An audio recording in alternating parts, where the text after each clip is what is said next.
Olá, bem-vindos ao nosso módulo 7, onde vamos ver um pouco, ou muito, sobre controlador PID. Bom, e o que a gente vai ver em detalhes? A gente vai ver o que é o PID, né? O que é o PID, né? Por favor, não falem PID, PID. A gente vai ver a questão de como colocar o PID, né, analisar ele via lugar geométrico das raízes. É um pouco que a gente já fez na aula passada, né, no módulo passado, só que agora a gente vai fazer para o PID. Vamos ver como adicionar alguns recursos, né, começar nesse módulo, adicionar alguns recursos ao PID, e a gente termina no próximo, a adicionar mais algumas coisas, que são os complementos, tá? Então a gente vê o básico, e aí a gente começa a colocar acessórios nesse PID, e vai aumentando um pouquinho a complexidade dele. Mas não é nada muito complexo, tá? Como a gente vai trabalhar com o PID ele é amplamente utilizado.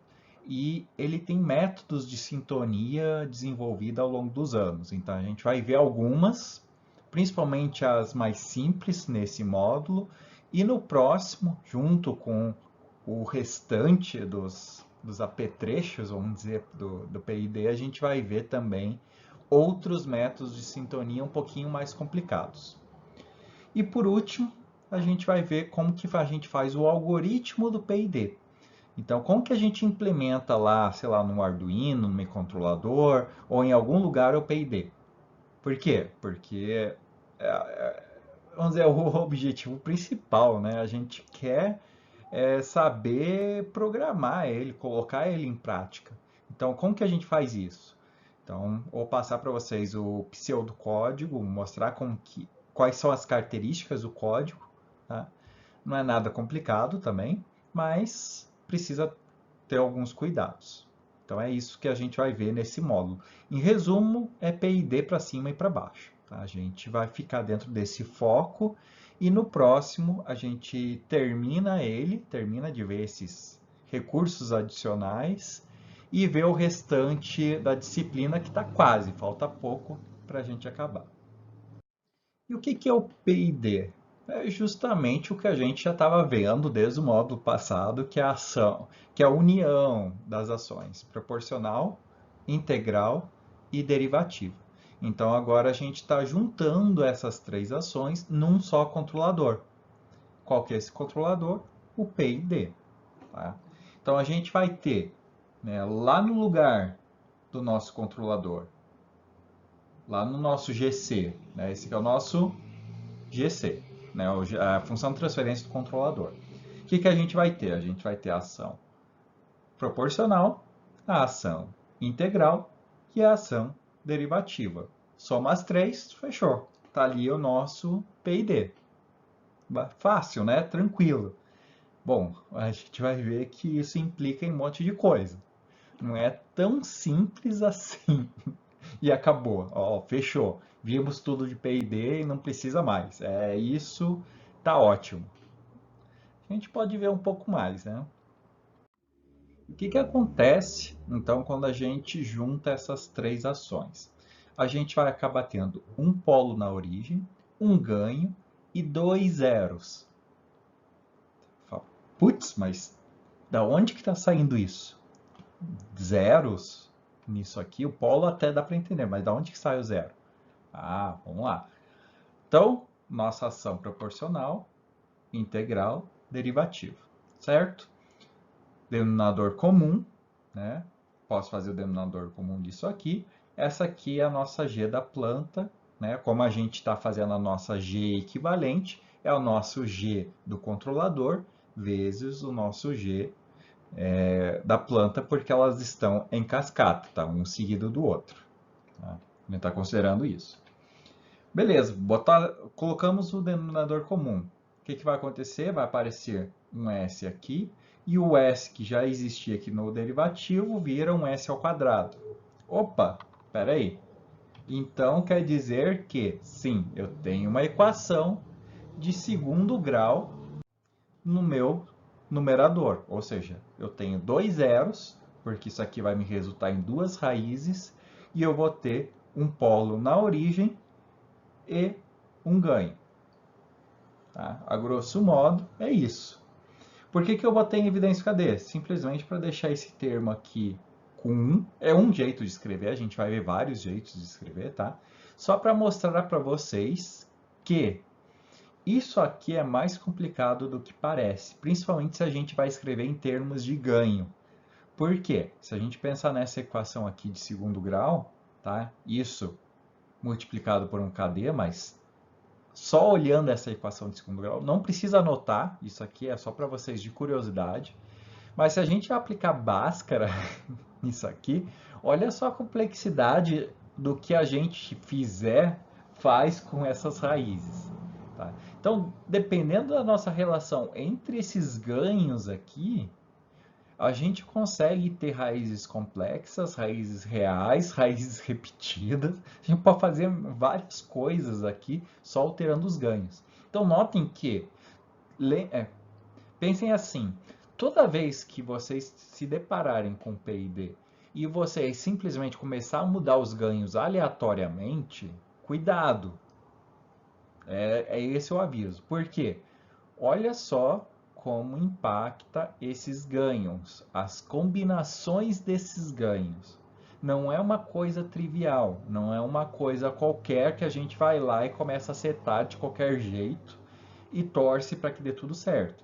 Dependendo do que a gente coloca, a gente entra aqui em valores complexos, a gente entra com valores altos imaginários, ou seja, a gente vai fazer o nosso sistema oscilar e a gente pode queimar ou explodir, ou seja o que for. Pode ser explosão, sim, tá? Por quê? Porque não sei, não pode estar controlando lá um motor a combustível. Pode estar controlando uma usina nuclear, né? A gente não sabe. Né? Pode estar controlando um satélite. E eu estou arremessando satélite para a Terra. Enfim, pode ser milhares de coisas. Então fica isso aqui de alerta para vocês, tá? Não precisa decorar isso aqui, essa parte aqui. É mais um alerta para vocês lembrarem sempre que os ganhos são importantes e que a gente não pode ficar na sorte de qualquer forma alterando eles. A gente tem que sempre tomar bastante cuidado. Beleza. O que importa para a gente é lembrar que quando a gente junta esses termos, aparece uma equação de segundo grau no numerador e a gente tem dois zeros. Tá? Então, resumidamente, é isso. Bom, e qual que é o princípio do P&D? Então, eu vou tentar explicar de diversas formas diferentes o que o P&D faz, a grosso modo. Porque é bem importante vocês terem várias visões. A gente acaba tendo uma visão via polos e zeros, mas ele tem outras visões, né, sobre os efeitos que ele está ocasionando. E um deles, né, é justamente entender como que é essa atuação sobre o erro. Então a gente viu o aspecto de polos e zeros, então a gente sabe que tem. Quando a gente está colocando P&D, a gente está colocando dois zeros, um polo na origem e o ganho. Ok. Mas isso às vezes pode ficar meio abstrato, né? Não concordo? Claro que o que eu vou falar agora é mais abstrato ainda, mas desconsidera isso. O P&D ele pode ser considerado como uma ação de controle que tem informações do passado, do presente e do futuro. Nossa, ajudou, que é uma maravilha, né? O que isso quer dizer? Ele olha o erro, então, isso aqui vamos dizer, é o nosso erro variando no tempo, né? É aquele sinalzinho aqui do mais, menos. O que está saindo do somador, né, a referência, e aqui é o que está vindo lá da saída. Né? O nosso erro é isso aqui, ó. É o que vai entrar no nosso controlador. E aqui é o nosso PID, é claro, né? E depois vai para a planta e tudo mais, faz toda a volta. Enfim, o que eu quero dizer para vocês? Então, nosso PID, ele junta informações do passado, dos erros passados, junta informações do erro presente, que está acontecendo nesse exato momento, e já planeja a ação de controle pensando no erro futuro. Tá? Então é isso. O nosso PID ele é o nosso Uber dos controladores, né? Ele é o super controlador capaz de analisar passado, presente e futuro. É mais ou menos isso, tá?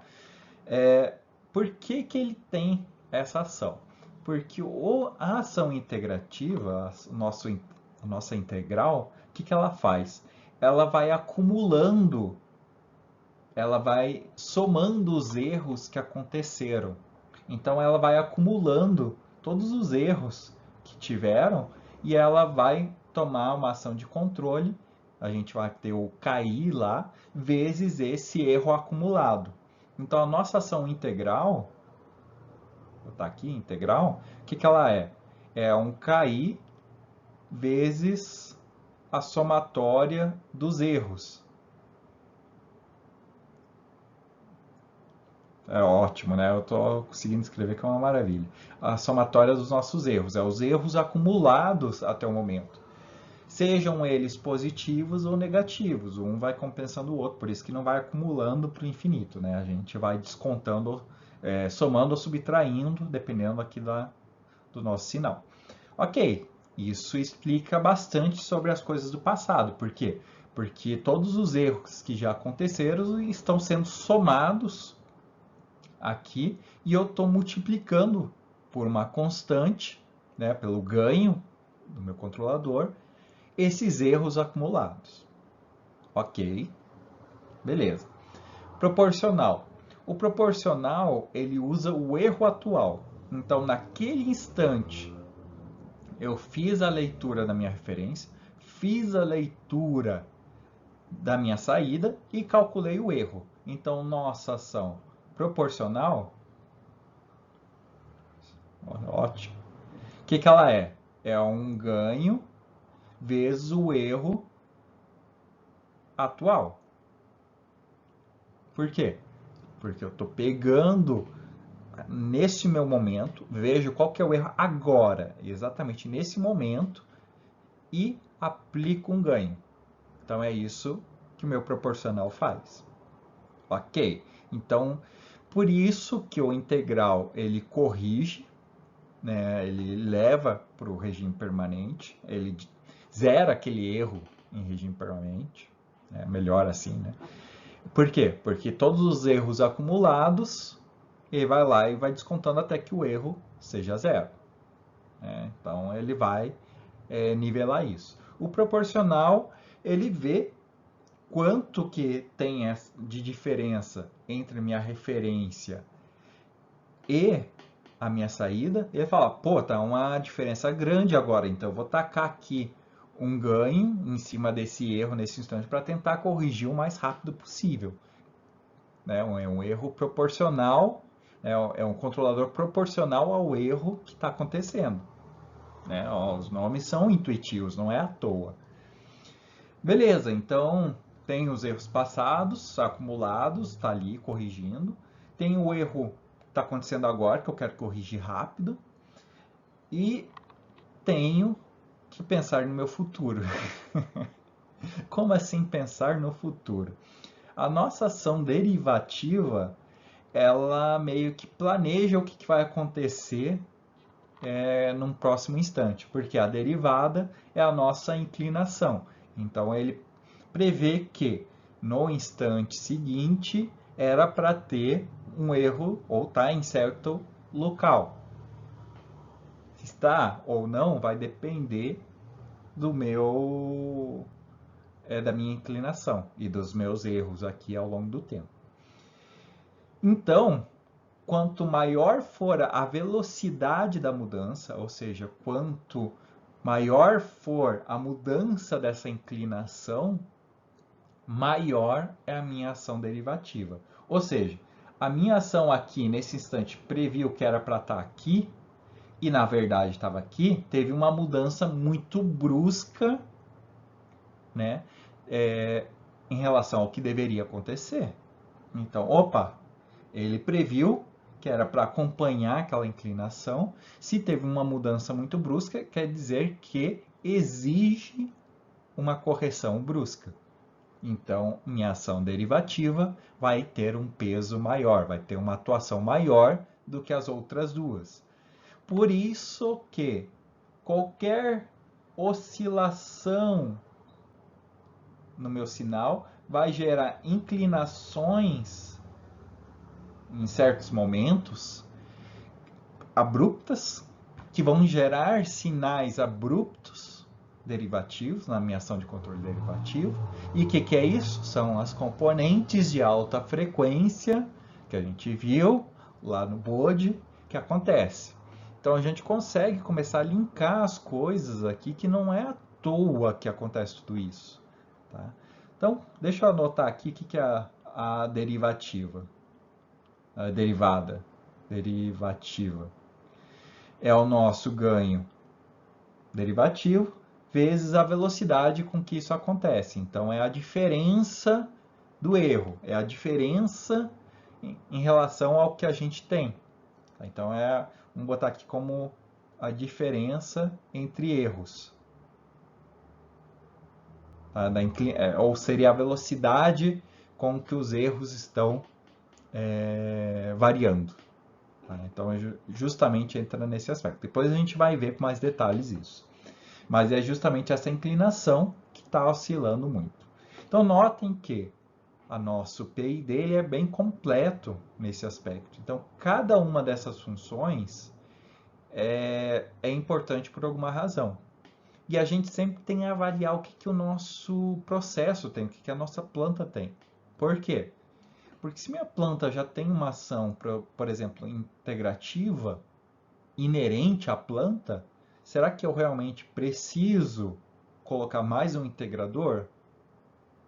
Então, tem coisas que a gente precisa sempre avaliar o que realmente vale a pena ou não colocar no nosso controlador. Então, é isso que a gente também vai avaliar aí ao longo da disciplina como um todo, né? Espero que já tenham começado a ter essa noção na aula passada, e nessa a gente vai ver mais um pouco. Tem um outro jeito de explicar o PID, que é fazer uma analogia, lá vem, né? Uma analogia com um carro, né? Uma pessoa dirigindo um carro. Então, o motorista, ao ver alguma coisa, o erro, né? Por exemplo, o distanciamento do carro à frente, ele pode pisar no acelerador conforme essas informações, né? Para, vamos dizer, solucionar o problema da velocidade do carro, que no olhômetro, né, é o nosso feedback, né? No olho ali a gente vê se está próximo ou não, e a gente, né, toma uma decisão baseado nessas informações visuais. Claro que isso aqui está um pouco abstrato. Eu vou deixar um pouco mais abstrato para vocês ficarem mais confusos.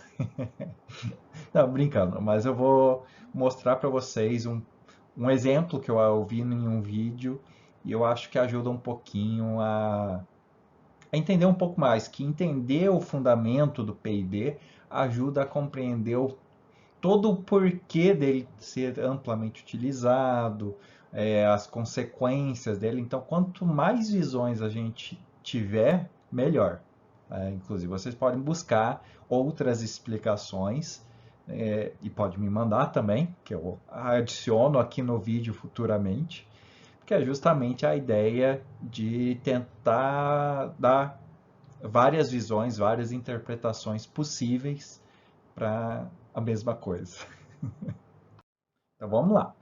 Eu vou fazer tipo uma dublagem aqui do vídeo, então eu vou tentar ser rápido para bater no timing. Então, PID, proporcional, integral, derivativo, nosso controle, e a gente vai usar o exemplo do carro em movimento. Então tá lá o nosso carro, a gente acompanha uma velocidade que a gente acha adequada, olha no nosso velocímetro, que é a gente vai ter noção do erro ali. E a gente vai ajustar a nossa velocidade de acordo com a diferença que a gente quer. Então a gente quer a 30, a gente vai pisando ali até a gente atingir. Isso é o controle proporcional.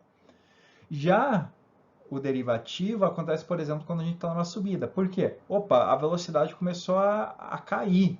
O que eu vou fazer? A primeira coisa que eu vou fazer, eu sinto a mudança de velocidade e piso no pedal. não é?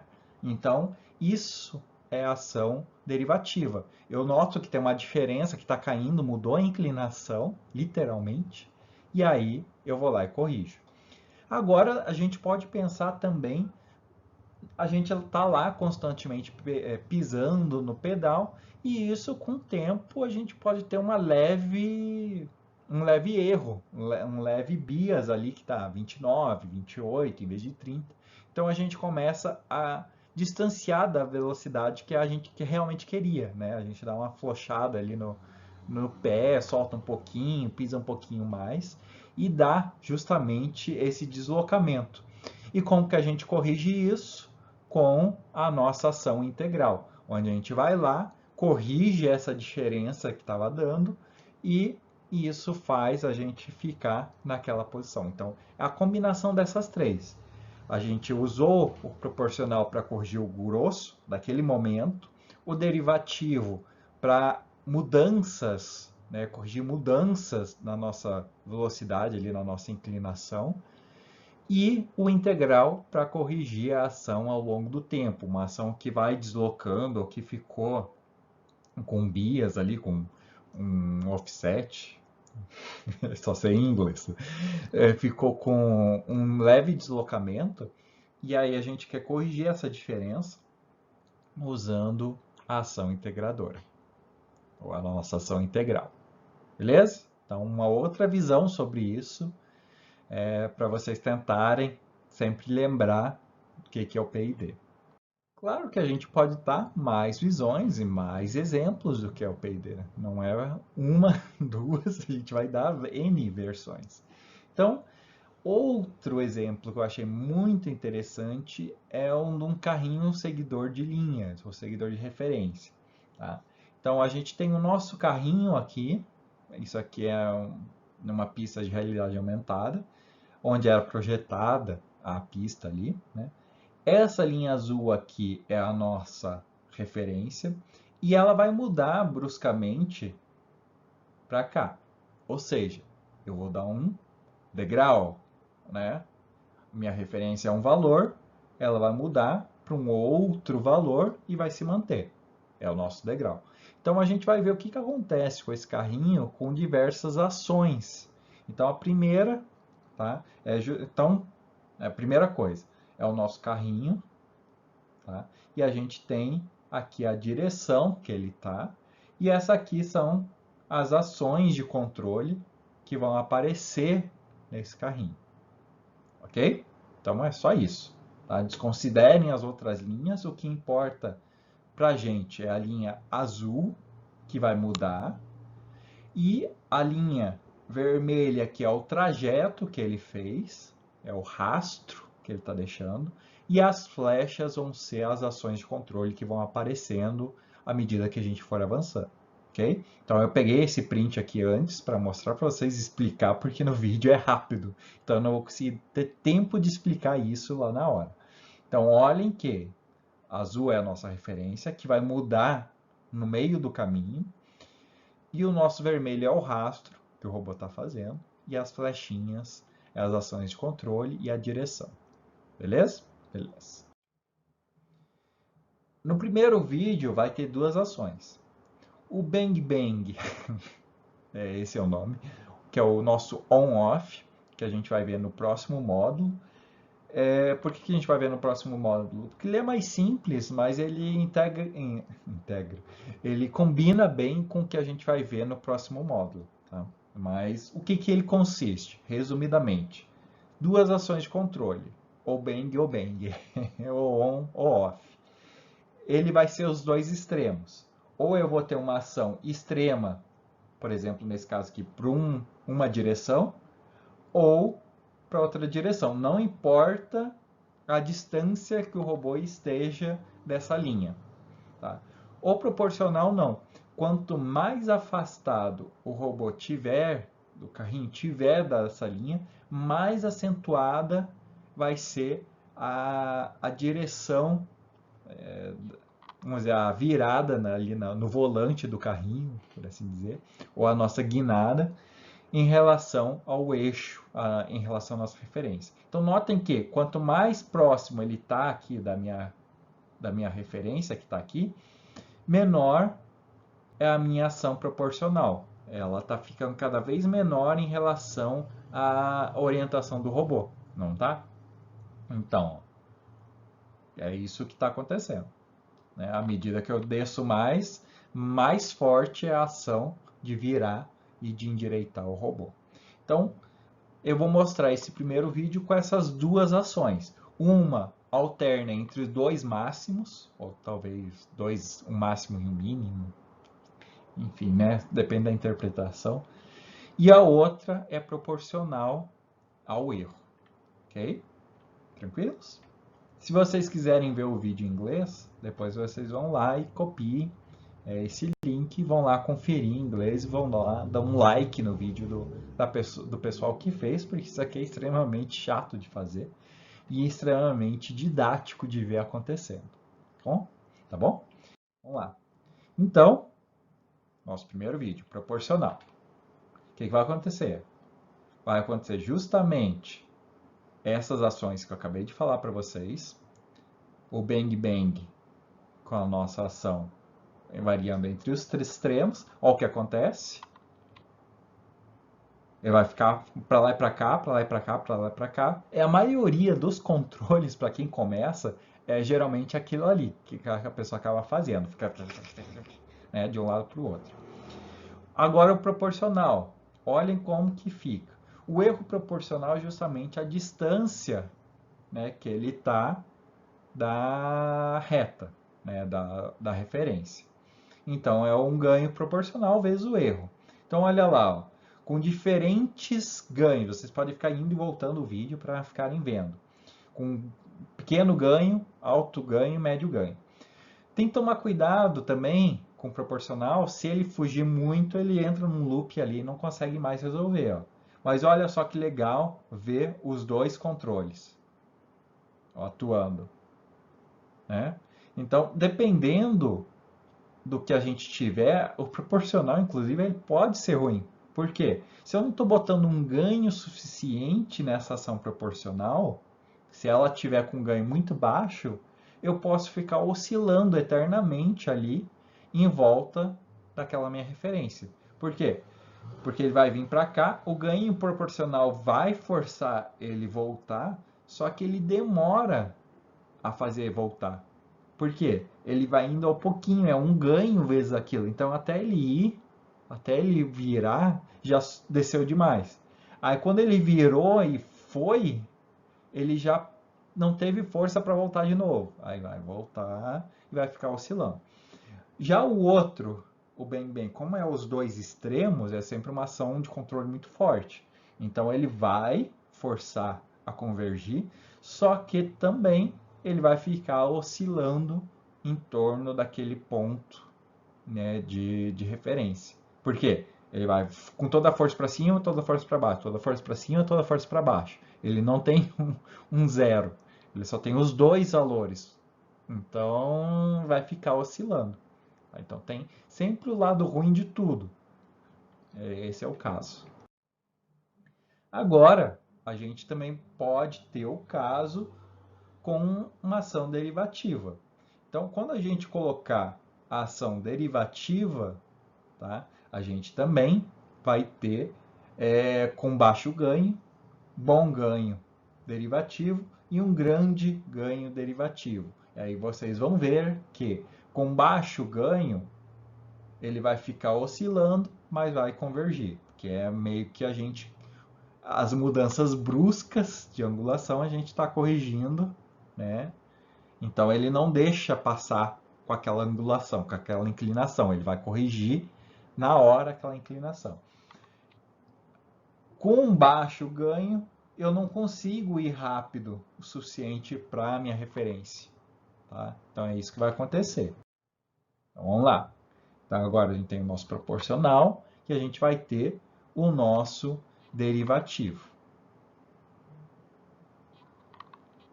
Né? Mistério. Então agora é a nossa taxa de erro.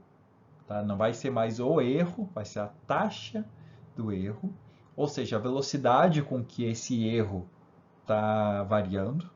Tá? Então, lembrem disso. E a gente vai usar um ganho associado a esse termo derivativo. Agora a gente tem os dois juntos. Tem o nosso ganho proporcional e derivativo.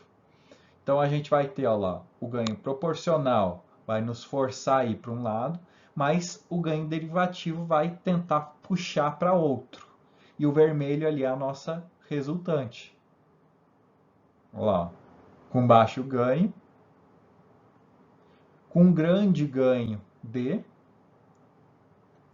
e com bom ganho derivativo. Olha lá. Então, um P e D, nesse caso aqui, P e D, não é tão ruim para esse caso aqui. Ó. Só que, se eu tiver alguma perturbação, tá, ele corrige, como é baseado na velocidade, né, ele fica ali com bias. Por quê? Porque ele já alinhou e não teve velocidade de mudança da angulação. Então eu estou com um erro em regime permanente. Ou seja, eu estou mantendo um bias ali deslocado, que é esse lane offset, que é justamente essa diferença, que era um erro não previsto, deslocou, mas a angulação depois manteve ali e não teve mais a inclinação para corrigir. Então agora eu vou ter um outro erro. E como que eu corrijo um erro em regime permanente? Com a ação integral. Então agora eu vou ter uma terceira componente, uma terceira flechinha, que vai aparecer, né, junto com o ganho derivativo. Então, olha lá. O ganho derivativo, junto com o ganho integral, né? O ganho integral, ó, ele vai corrigir aquela ação. Mas notem, ó, eu tenho o proporcional, o integral e o derivativo. Olha só como ele corrige. Com um grande ganho integral, um baixo ganho integral e um bom ganho integral.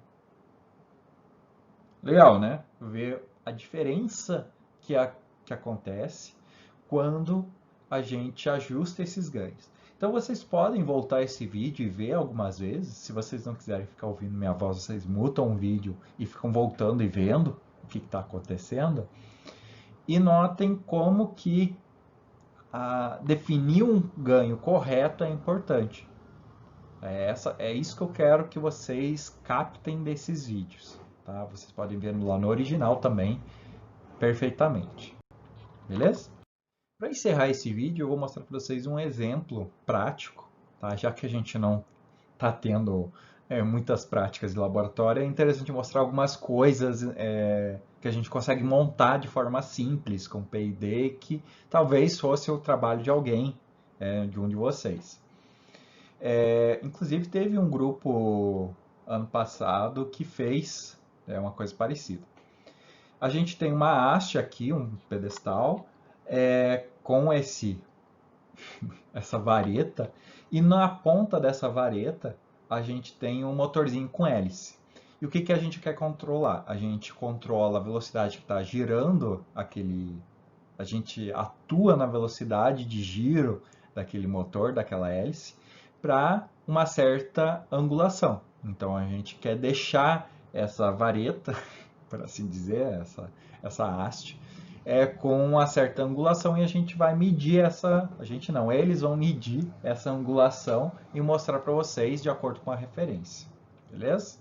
Então vamos lá. Então, a primeira coisa do vídeo é a mudança de set point. Então, mudou ali, deu um degrau, que foi a mudança de set point, e em vermelho está o comportamento do meu sistema. Olha lá, ele deu uma oscilada, estabilizou. Mudei minha referência de novo, dei um degrau negativo.